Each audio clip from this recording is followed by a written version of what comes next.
Mga kautol, magandang hapon po. Tayo naman po ngayon mga kautol ay magtatanggal po ng dilaw na dahon sa atin pong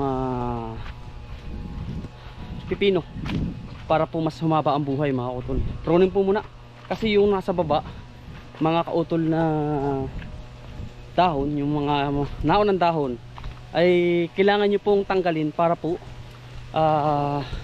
mas tumagal yung buhay niya mga kautol. Alam niyo po kung bakit? Kasi yung lumang dahon matanda na yun, dilaw na, at yun ay kukuha pa ng sustansya dun sa galing sa taas na bunga. Kaya ho, palagi pong tatanggalin at ilalayo po ninyo yun pong dahon. Yun po yung experience ko noon pa, ay gusto ko pong i-apply uli sa inyo at makita nyo po yung ating resulta nung tinatanggalan po natin ng dahon. Yan, makakasama po natin ang ating kaibigan na si Kuya Carlo, kapatid po ni Paring Shelo mga kautol, panganay pong kapatid. Yan po, makakasama si Kuya Carlo. Kuya Carlo, magandang hapon. Yan po, nagtatanggal po ng dilaw para pati Kuya Carlo yung ipot ay mabasa kasi taklob niyan ay. Oh.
Diba? Mayana, Winnie. Ay, ito pala, ano kanito pala yan? Ay, ba?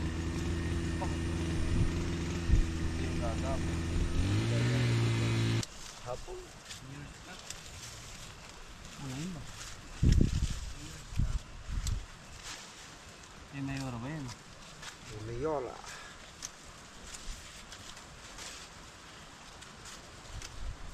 Kay Piwa.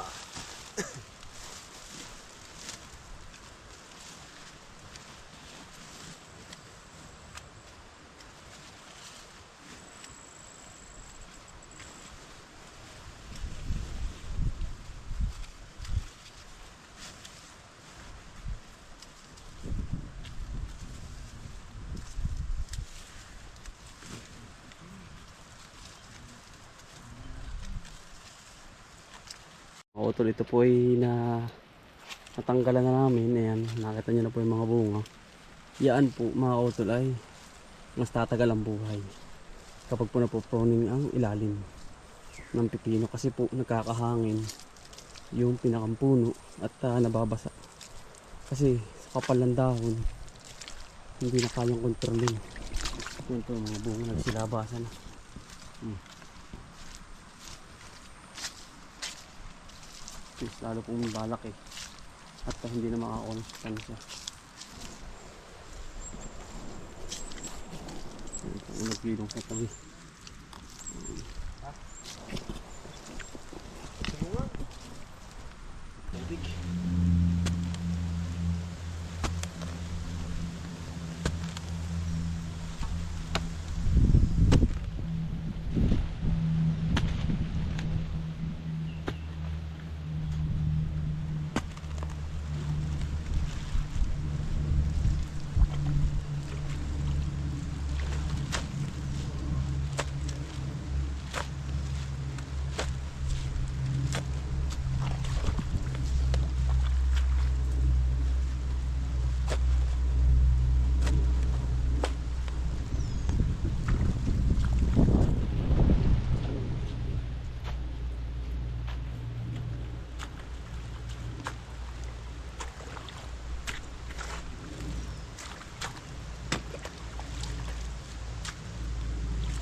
mga utol ang ating nagagawa sa kanila. Balang ganda mga kautol.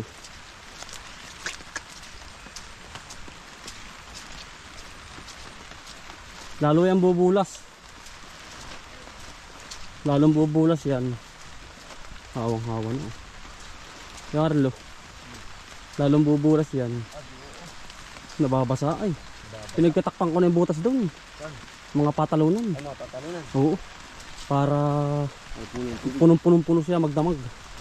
Hanggang sa ma-apnaw yung plastic. Ngaman na rin oh. Berde. Kapal. Tinatanggal ko yung mga ganyan, mga dilakit. Para hindi na pati tumaas. Mga kautol. At tayo mamaya ito nagluluto. Ay, hindi na po si parang sila sa kabila. Arit.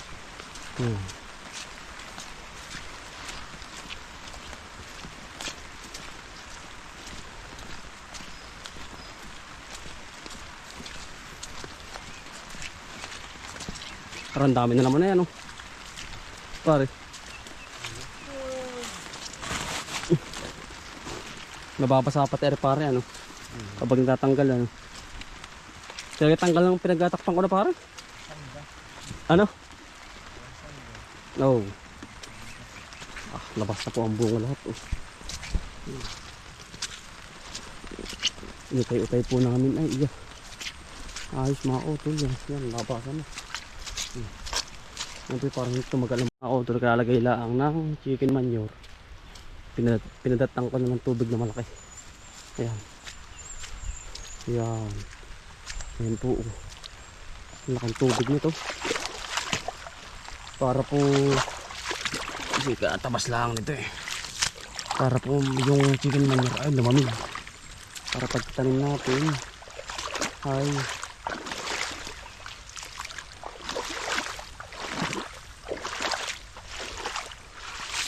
malamig po. Aapnawin po ito, apnaw.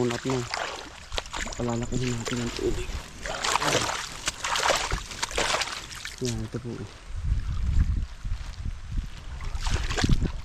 Yan, malaki po yan. Hanggang sa maapnaw ito yan. Maapnaw na po yung chicken manure. Ito, yan. Yan po kailangan. Gawa na para makapakitanim tayo ng kamatis at ampalaya. Yan po.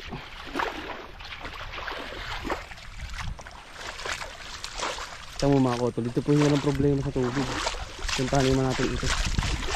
Kasi nga po, ito po ay napapapasukan ng malaking tubig galing sa ilaya.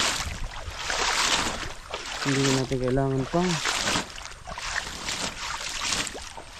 magdilig ng sprinkler. Ginaampaw ito eh. Hanggang sa yung chicken manure ay matunaw. Ayan po, ready na yan. At now po, nakautol tayo po ngayon ay magluluto ng hapunan. Tinda namin na pusit. Tinapos ko lang po yung trabaho dito. At inalalayan ko po yung ating mga kaibigan para po turuan kung paano i-pruning yung ating pipino para mas ang buhay ay tumagal pa.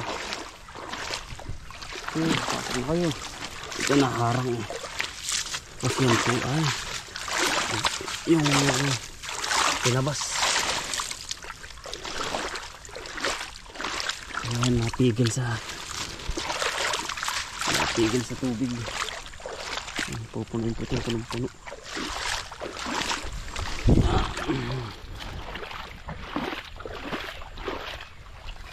Hanggang sa ito magdamag yan. Punong-puno lahat po sinaraduhan na natin ang mga papasok.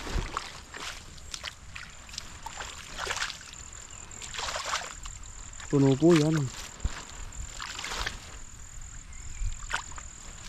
para lumamig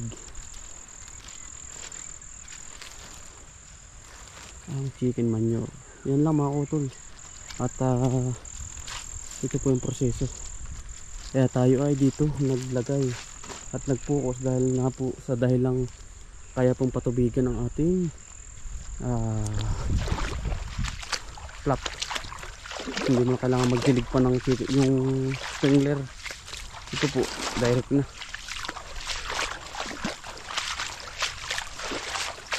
Dito po nagagaling sa pinakang pataas. Maliit pa nga po yun eh itong narating na tubig. Yan. Tapos ito kahiwalay po ito sa talong. Talong natin para po sa pipino. Itong daang ito ari. Magkakahiwalay po ito po hinukaya namin gawa ng malulunod masyado ang pipino kapag masyadong maraming tubig yan. Ari po ang daan kaparoon. Tapos yun naman meron ng mga linya ng bukasan. Puno po ito magdamag. Yan. Punong-puno yan.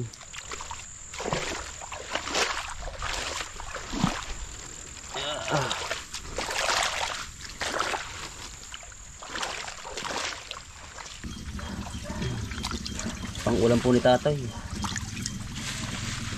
At si nanay po ay nasa ospital. Kasama po si Lubin. Si asawa ni kuya. Ano yung bunso? Mga ospital daw po. Gawa ng panahon. Pusit po ari. Ganang 1 kilo. Tol, ito po yung pusit. Atin po pinakukuluan muna. Tapos ito po yung ating pangrekado. Talong. Kuya po ang niluto. Yan. Bawang, sibuyas. Mga tol. Tayo po'y nagtrabaho sa akin at ngayon po namang hapon ay tayo po ay pagluluto natin sa tatay. Sulo po ay bago tayo umuwi pagluluto muna natin. Gawa ng sininipin sa ospital si Lubien. Sulo po si tatay dito. Tayo po yung magkagata na may talong.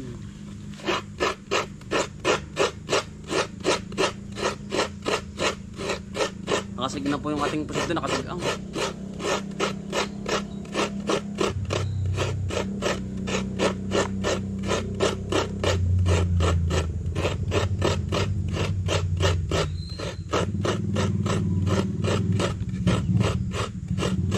Tatay pisulo ay din sa bahay kaya ating pagluluto muna ng hapunan.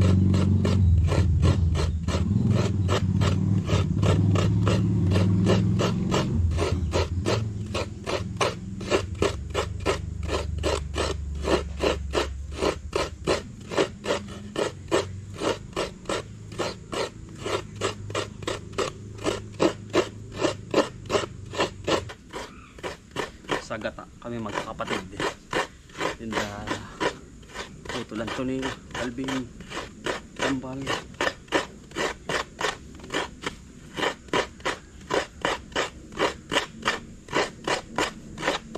Dito po kami pinaka ng aming magulang. Gata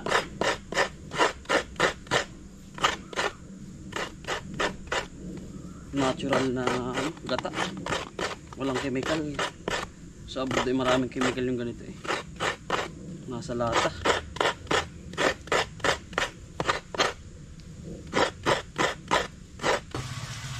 Talong. Gagatan po namin tatong. Dati pinag-uulapan ng kabayo. Ang po siya ito, magaan. Magbibig kaabo na.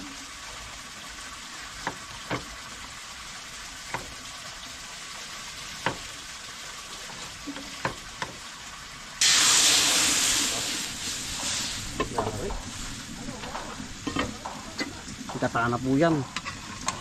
Susunod natin ay ang yung ating pusit. Pero po yan na, kulo na.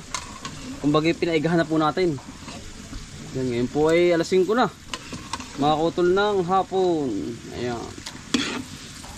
At tas tatay po ay pagod po sa trabaho. Kailangan natin ipagluto.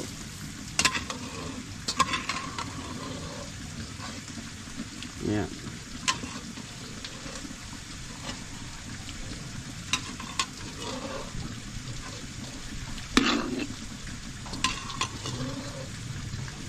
Ngayon na sinasadlok mga kautol at gawa ng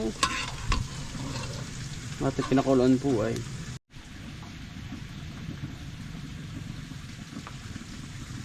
bawang sibuyas mga kautol.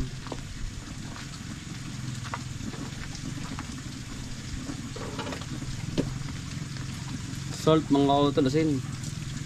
Ayan. Ano, kailangan halu-haluin mga kautol. Ayan. Paminta po. Ayan, kulo-kulo na po. Lagyan natin ang talong mga kautol. Ayan, ilang piraso. Sa tatay po ay may ulam na. Yun.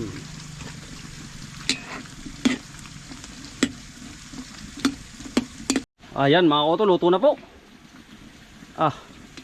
Tikman natin. Ano kayo yan? Pagkasarap. Pusit utol, pusit. Naginataan na may talong.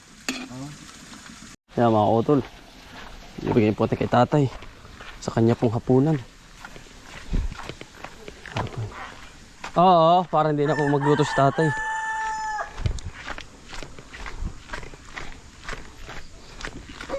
Tatay Pip, pagkatayas na tatay. Tay, harap po. Tay, ayos na po. Ito na. Iyo pong hapunan oh.